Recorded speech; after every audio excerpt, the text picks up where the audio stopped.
โดยสบายดีสบายดีสบายดีสาวโสดหน้าใหม่ สำหรับซองของสาวบุญเปียงเนาะทุกคนขออนุญาตถามคือน้องหลาซื้อแนวใดสื่อสอนตอนนี้อายุจักปีอายุ18ยังเฮียนอยู่บอกแม่นเฮายังเรียนบ่จบใกล้สิจบหรือยังใกล้แล้วปีหน้าม.7แล้วก็เรียนอีกปีหนึงก็จบสรุปแล้วนี้ยังอยู่2 ปีบ่ที่ว่าต้องเฮียนเฮาอยู่ม.6สิขึ้นม.7เด้ก็ต้องเรียนปีหนึงตอนนี้นี่ม.6แล้วจบแล้วเนาะยังอีกปีหนึ่งแม่นเฮียนม.7ว่าซั่นๆเนาะบ่มีวางแผนแบบสิไปต่อบ่ยังบ่ฮู้ โดยอันนี้แบบว่าเป็นการเปิดใจรอบที่เท่าไหร่เนาะรอบที่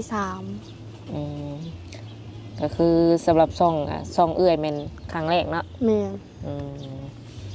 คือเปิดใจนี่เปิดใจแบบใดหาหาแฟคนหาคนคุยแฟน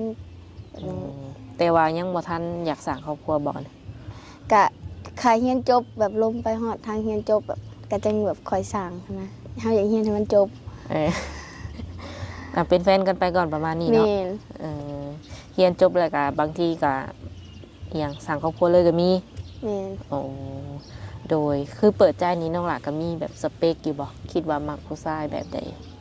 ก็แบบใดก็ได้เฮาบ่ค่อยได้เลือกสเปคอย่างเช่นแบบว่ารูปร่างหน้าตาบ่เกี่ยวบ่หรือยังไงบ่เกี่ยวอ๋ออายุเด้ประมาณ60กว่าลงมาก็ได้จนฮอด18 19สิบ่นี่สูงสุดนี่แม่นรับได้แต่60บ่60ปลายนี่แม่นแล้วเนาะก็อัน60ปลายบ่ซำใดก็ได้หั่นนะเกือบเสร็จคุยลิ้นกับคุยแบบเป็นพอเป็นแฟนหั่นนะแต่ก็บ่ฮู้ว่าสิจริงจังแบบคนสิลมนำสิจริงจังนำหรือบ่นะก็ยันว่าผู้เฒ่ามาตัวเด็กน้อยบ่แม่นผู้เด็กน้อยเป็นตัวผู้เฒ่าได้มีแต่ว่าโลกเบิ่งแบบโลกศึกษานิสัยกันเบิ่งประมาณนี้บ่คือน้องนี่บ่ได้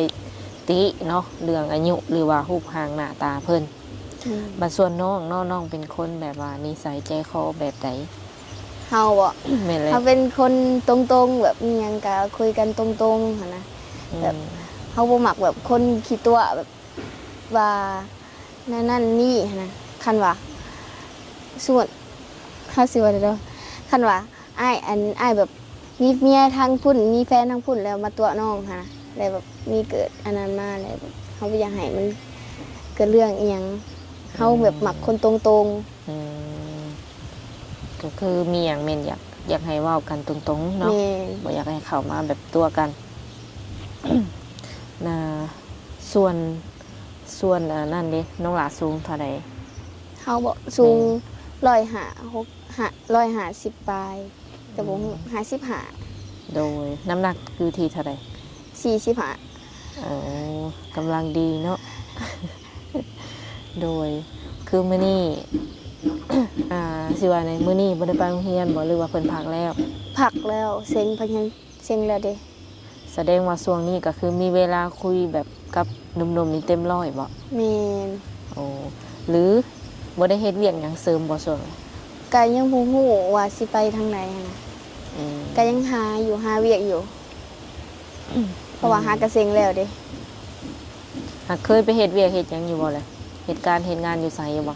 ก็เคยไปเฮ็ดอยู่ร้านอาหารไปเสิร์ฟอาหารเดี๋ยวนี้ออกแล้วยังหาเวียกอยู่ว่าสิไปเฮ็ดอยู่ไส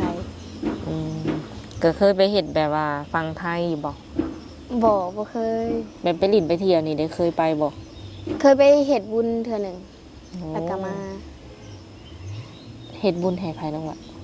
แบบบ่ได้ไปเอาบุญนะไปเฮ็ดบุญแถววัดนะโอ้ไปทำบุญอีหยังซื่อเนาะแม่นโดยไปเฮ็ดบุญเอตอนที่ว่าเฮ็ดเวียกอยู่ฟังแบบบ้านเฮาจังซี่น่ะได้เงินเดือนหลายบ่ตอนเป็นเด็กเสิร์ฟตอนนั้นน่ะประมาณ1.8 ล้านละ2 ล้านนี่แหละเฮาเฮ็ดตอนนั้นแต่เดี๋ยวนี้เฮาบ่ฮู้ว่าสิได้เท่าใดโดยในเรื่องการทำการเรียนตอนนี้แม่นแบบ ใครเป็นคนดูแลน้องซะแบบเรื่องเงินเรื่องคำอย่างทุกอย่างอะนะ ก็บางอ่านทางก่อนเขาเฮียนก็ให้ทางพ่อแม่จัดการให้ก่อนแล้วก็เฮาก็หาเงินไว้วันๆแล้วก็ส่งตัวเองเฮียนนี่ อืมคันว่ามันหาบ่ทันแม่นให้พ่อกับแม่ แม่น ให้ว่าซั่นประมาณนี้อืมเลยหลังจากหันก็มีแบบว่าเฮ็ดรับงานอหย่างอยู่ เพื่อที่จะหาเงินมาส่งตัวเอง ขายแบบเห็นนั่นอันนี้อันนั้นอันนี้มาอันขายถือเอามาขายเฮาก็หับเขามาขายนะ อืม แบบส่วงที่ว่ามันเป็นฤดูกาลแบบพวกหมักหมอกหมักไม้ก็เอามาขายแล้วก็โพสต์ลงเฟซแล้วก็ขายก็แบ่งเบาไป เป็นแม่ค้าผมได้นี่เนาะ เออหากแบบว่าสมมุติเนาะสมมุติว่าเราหาเงินใส่เองเดือนหนึ่งในการไปทำโรงเรียนนี่นะค่าใช้จ่ายน้องหลาหลายบ่ ก็หลายอยู่เลย โดย หลายอยู่ แบบขาใช้จ่ายจังไหนขาเก็บขาแบบพวกโรงเรียนอันกิจกรรมในโรงเรียนมันก็หลายอยู่ อืม แต่ส่วนของโรงเรียนนี่สิหลายกว่า เปิดเทอมใหม่ๆนะบ่ แม่น โอ้เฉพาะน้องไส้เนาะแบบ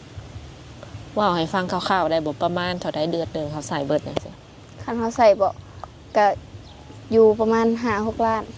อืมประมาณ10,000เนาะอยู่ในแบบว่าประมาณ10,000 แม่น โอ้ โดยขออนุญาตถามน้องหลักเองเนาะเคยแบบว่ามีแฟนอยู่บ่ ก็เคยอยู่เคย อืมเป็นอะไรซะแบบว่า มีแฟนตอนมีแฟน เข้ามาตัวเข้ามาหลอกให้หักแล้วก็จากไป ฝุ่นนะ คือวันนั้นน่ะแบบเฮ็ดอะไร เขานอกใจแบบอยู่นำกันไปดนๆแบบหักกันไปดนๆนะแล้วก็เขาก็เบื่อแล้วเขาก็ทิ่มกลับไปหาผู้หญิงคนอื่นแล้วก็เศร้า โอ้ ก็บ่ได้สู่มีแฟน คนลาวนี่บ่หรือคน คนลาวนี่ รุ่นเดียวกัน แม่น อืมระยะเวลาที่ว่าคบกันนี่กะโดนอยู่บ่ล่ะ ดนอยู่ประมาณ2-3 ปี ป๋าก็บ่ธรรมดาอะไรนี่เนาะ เอาในบัดนี้ค่ะคือน้องหลาคิดว่าอยากคุยกับหนุ่มทางไหนเป็นพิเศษอันนี้ค่ะ ทางใดก็ได้ อืม ก็บ่ได้แบบบ่ได้ติหยังนะลมทางใดก็ได้ เอาบ่ได้มีทางไหนเป็นพิเศษ โดย เท่ากันติ แม่น เออแต่ว่าเรื่องการสื่อสารน้องหลาก็ได้เบิดบ่ลาวไทย หรือว่าอังกฤษอหยังจังซี่ก็ได้เบิดบ่ อังกฤษนี่บ่ค่อยได้ปานใดลาวไทยนี่ได้ อืมปัจจุบันนี่แม่นน้องหลาอาศัยอยู่นำ พ่อแม่ โดยมีไอ้น้องจักคนน้องหลา มี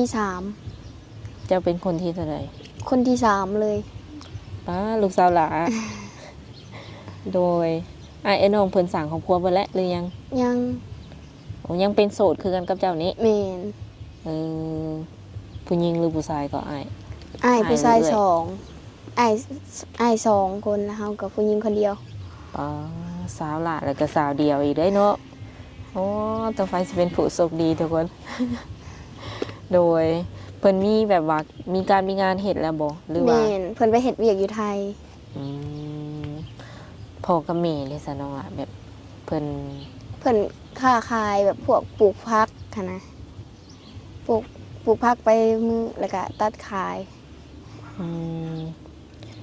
เฮ็ดเวียกอันเดียวกันบ่พ่อกับแม่ แม่น เป็นพ่อค้าคือกัน เออ โดยแล้วเพิ่นอนุญาตอยู่บ่ว่าสมมุติว่าเฮาแบบสิมีแฟนตอนนี้อะนะ โดย ตอนที่กำลังกิเรียนจบประมาณนี้ โดยเพิ่นก็บ่ได้ติหยังเลยเพิ่นบ่ได้ว่าหยังอยากมีก็มีนะ ก็ให้มีได้ โดยลูกหักไผแม่ก็หักนำ เห็นไหม โดยพ่อกับแม่อายุประมาณเท่าไหร่เจอบ่ ประมาณ50ปลาย ทั้งสองเลย แล้วเพิ่นบ่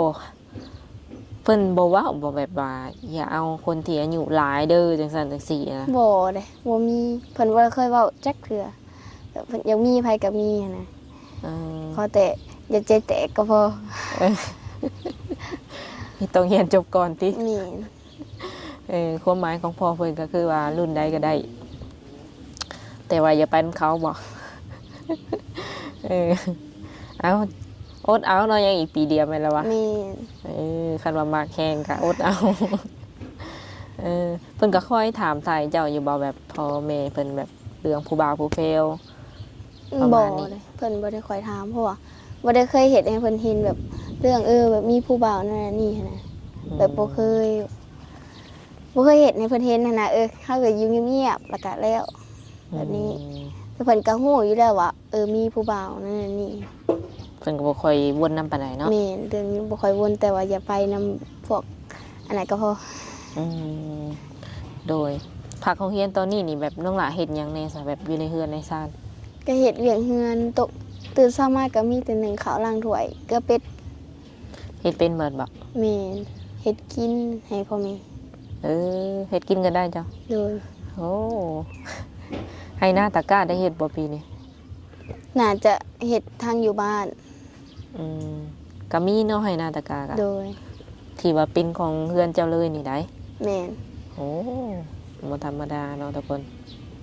แบบฐานะครอบครัวเฮานี่คิดว่าจัดอยู่ในระดับใดน้องล่ะ ก็บ่ฮู้นี่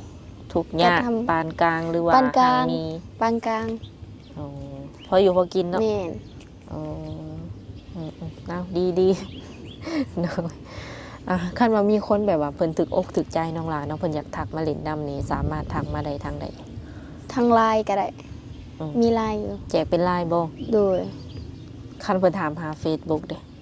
ได้ทาง Facebook เออสรุปแล้วแม่นแจกได้ทั้งสอง แม่น ทั้งไลน์แล้วก็ Facebook เนาะอืมคือแบบว่า สามารถมาหาได้บ่ ได้ ช่วงนี้มาหาได้ตลอดเลยบ่ โดย โอ้ว่าแท้ได้เนาะสมมุติว่าเอ้ยพามานี่มาพามาหาเลยได้บ่แบบบ่ต้องนัดตรงหยัง แบบมาเซอร์ไพรส์เลยบ่ เออ ก็ได้ได้อยู่ มาหาอยู่เฮือนได้เลย โดย เออ ใจเพิ่นได้ได้เนาะทุกคน มันจะเป็นต้องนัดเพิ่นมาโลดเออคำว่าเพิ่นแบบว่าอยากให้น้องไปหาได้สบายแบบเพิ่นมาหาบ่ได้เลยเพิ่นแบบอยากให้น้อง คัน เป็น เฮา คน ไปหามันก็สิยากแน่เพราะว่าเฮาก็บ่มีบัตรสปอร์ตแล้วก็บ่มีบัตรผ่านแดนหั้นนะ อื มันไปมันก็ต้องยาก อืม บ่ฮู้สิเฮ็ดเลย บ่ แม่น หากได้ฮอด18แท้ติยันขามบ่ได้บ่แม่นหยัง เคยแบบเมื่อก่อนนี่เฮ็ดแบบได้สไปแบบขามไปทางฝั่งนั้น อันเฮ็ดบัตรขาวทางอันตอนน่ะเฮาไปแต่ตอนน้อยๆแหละ อันไปอันนั้นมีบัตรผูกหูจากแม่เฮาเด้ตอนนั้นเรามีบัตรลูกเราก็ให้เฮาเป็นลูกทางเขาหั่นนะ อืม ก็ไปได้ ตอนน่ะตอนน้อยๆดอก เคยไปครั้งเดียวบ่ประ มี มาณป้าไปครั้งเดียวตั้งแต่ข้าวยัง ยังน้อยผม ยังน้อยโดยตอนนี้ก็น่าสิคือกันเนาะมาบัตรแบบสัมมโนครัวหรือว่าบัตรประจำตัวนี่มีบ่ ชมโนครัวมีบัตรประจำตัวยังบ่มี น่าสิไปได้อยู่เนาะโมเมนต์อย่างหนึ่งเนาะเพิ่นอาจจะอยากนัดแบบไปเห็นหน้าเห็นตากันซื่อๆเนาะต่างให้น้องไปเล่นไปหยังเวลาไปน้องก็เอาคนที่ไว้ใจหรือว่าหมู่คู่หรือว่าพ่อแม่ไปนำก็ได้เนาะ โดย แม่นละวะนัดเดทครั้งแรกเอาง่ายๆก็คือบ่ตีไผเนาะเฮาก็บ่ฮู้จักเขาอะนะ แม่ ก็แบบปลอดภัยไว้ก่อนหลังจากที่ว่าน้องสนิทกับเพิ่นแล้วก็อยากไป2ต่อ2ก็แล้วแต่เนาะ เคยอยู่บ่เลยเคยมีผู้บ่าวมาหาอยู่บ่ แบบว่าเปิดใจรุ่นก่อนหั่นนะ บ่เคยบ่เคยมีไผมาหาก็ว่าสิบอกว่าสิมาแต่ก็บ่มาจักเทื่อตัวเฮาเลยแล้วก็บ่เชื่อใจเลยว่าได้ว่าอ้ายสิอ้ายสิมาทางพี่เด้อก็ตอบโดยสิมามื้อใดก็บอกก็ไปเลยบ่เห็นเลย เออ หายไปเลยก็บ่มา อันเจ้าก็คล้องเพิ่นอยู่ติ แม่นเฮาก็ว่าอ้ายสิมาเดือนหน้าก็ฮอดเดือนหน้าแล้วเพิ่นว่าบ่เห็นมา อืม ตัวไปเรื่อยๆเฮาก็มีแต่โดยเสือไปนั่นแหละ อืม กับ สิมีอีกครั้งหนึ่งเราสิมาแล้วก็บ่เสือเลยแหละ สมมุติเพิ่นเห็นคลิปแล้วเพิ่นอยากมาหาใหม่ดิแบบมาแบบเซอร์ไพรส์เด้จะว่าให้มาหาแบบเซอร์ไพรส์ก็ได้เนาะบางทีเพิ่นมาแบบเซอร์ไพรส์เด้คิดว่า อยากพ่อเพิ่นอยู่บ่ ก็มาได้ ก็มาได้ ก็มาได้ แต่ว่าอย่าตัวอีกนะ อืมตัวร้ายเลยแบบบ่คาดหวังเลยบ่ตอนนี้ บ่คาดหวังเลยเฮาหน้าเฮาก็บ่อยากแนมนะ โอ้ บ่มักคนขี้ตัว แสดงว่าโลเกอร์ซื่อๆเนาะ เพิ่นอยากแบบเพิ่นเต็มใจให้มาหาแต่ว่าผู้บ่าวบ่มาเนาะทุกคนจะคิดดูต้นไผ โดยคนที่สิเข้ามานี่น้องหว่าคิดว่าอยากได้คนที่มีอาชีพเวียกเฮ็ดงานทำเท่านั้นบ่หรือว่าสาวไร่สาวนาทำมาค้าขายก็คุย แบบได้ก็ได้ เจ้าบ่ติเลยบ่นี่โอ้ ลมแบบเป็นสู้เป็นอันเป็นแฟนหั่นนะ อืมบ่ว่าสิฐานะประมาณใดก็เอาลองเบิ่งก่อนบ่อัน โด นี้ ย คันว่าเพิ่นอยากเป็นแฟนเลยได้แบบเข้ามาปุ๊บคุยดำทิดดำได้เลยอยากเป็นแฟนกันเลยนะอยากให้ปิดใจเลยคิดว่าแนวใด ก็ได้ โอ้พร้อมบ่ ก็เพราะว่าคันไว้บ่ตัวได้ ลมแบบลมแบบไปแบบเดือนปลายแบบเดือนปลาย2 เดือนจึงค่อยปิดก็ได้เพราะว่ามันทิศ2 ทิศมันยังบ่โดนนะก็ยังบ่ฮู้ใจกัน อืมอันนี้หาย่านเพิ่นตัวหรือว่าย่าน ย่านเพิ่นตัว โอ้ ย่านตัวให้ปิดใจอืมประมาณ1 เดือนหรือว่า2 เดือนนี่เบิ่งออกบ่ ก็ออก ว่าคนนี้นี่แม่นหรือบ่แม่นสำหรับน้อง นี่ นะ เบิ่งออกอยู่เนาะอ๋อคันว่าได้เป็นแฟนแล้วก็สิคบยาวจนฮอดเรียนจบผุนบ่ นี่ สมมุติว่าเพิ่นบ่อยากถ่าจนฮอดเรียนจบเนาะอยากมาสู่ขอไว้ก่อนจังซี่นะ ก็ เจ้าพ่อมแบบสร้างครอบครัวอยู่บ่ อันนี้ก็ยังบ่ฮู้เพราะว่า ก็ต้องได้เว้ากับพ่อแม่ก่อน เออ เพราะพ่อแม่สิเห็นดีบ่หรือว่าบ่เห็นดีหันนะ อืมเพราะว่ามันมีทั้งที่ว่าใน FC ที่ว่าใจร้อนแน่ใจเย็นแน่อะไรเนาะคันว่าเพิ่นโทรมาดุโทรมาเรื่อยจังซี่นะมักอยู่บ่ ก็ได้ โทรมาทุกมื้อก็ได้ อ๋อแบบจะคุยสายตลอดจังซี่นะ ก็ได้ เว่าเองเลยเนาะ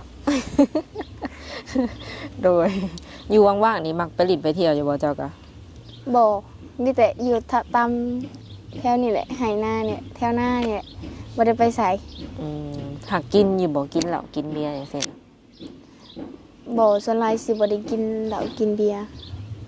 หากินได้บ่แล้วคันให้กิน กินได้ อืมบ่ได้มีแบบโรคประจำตัวหยังบ่ บ่ โอเคแข็งแรงปกติเนาะ โดยมีแต่ว่าสำหรับคลิปนี้ก็สิขออนุญาตโอลมกับเพิ่นประมาณนี้ก่อนเนาะ แล้วก็ถ้าหากว่า FC คนใดอยากคุยกันเป็นทักมาได้ทางเฟซก็ได้ไลน์ก็ได้เนาะ โดย ในใดก็ฝาก FC เอ่ยนำเนาะคันว่าเพิ่นทักมาก็ตอบเพิ่นแน่คันว่าอิหยังคุยกันไปสักระยะแล้วคันว่าบ่ถูกใจเนาะบ่ตรงสเปคก็บอกเพิ่นได้จะได้บ่เสียเวลาทางน้องแล้วก็เพิ่นนั่นแหละโดยอยากนอนบ่ เป็นอะไรความรู้สึก เงาแบบเงาแบบจักอะไรเป็นเงาหน่อย แบบขอถามแบบตรงๆมันบ่มีคนแบบเข้ามาเลยบ่แถวบ้านเฮานี่ ๆคันมีก็มีแต่ว่าเฮาบ่ได้สู่อยากลมปานใดหันนะเป็นโรคอินโทรเวิร์ต แบบอยากอยู่แต่ในเฮือนแบบบ่ได้ไปไสหันนะ เออ บ่ได้ไปไสบ่ได้สู่ออกโลกภายนอก ผู้ส่วนหลายผู้ที่เข้ามานี่เป็นรุ่นเดียวกับเจ้าบ่หรือว่ารุ่นใหญ่ก็มี รุ่นใหญ่ก็มี แถวบ้านนี่ได้แต่เจ้าค่ะเป็นคนที่บ่ค่อยแบบอยากเปิดใจให้คนแถวใกล้ปานใด นี่ โดย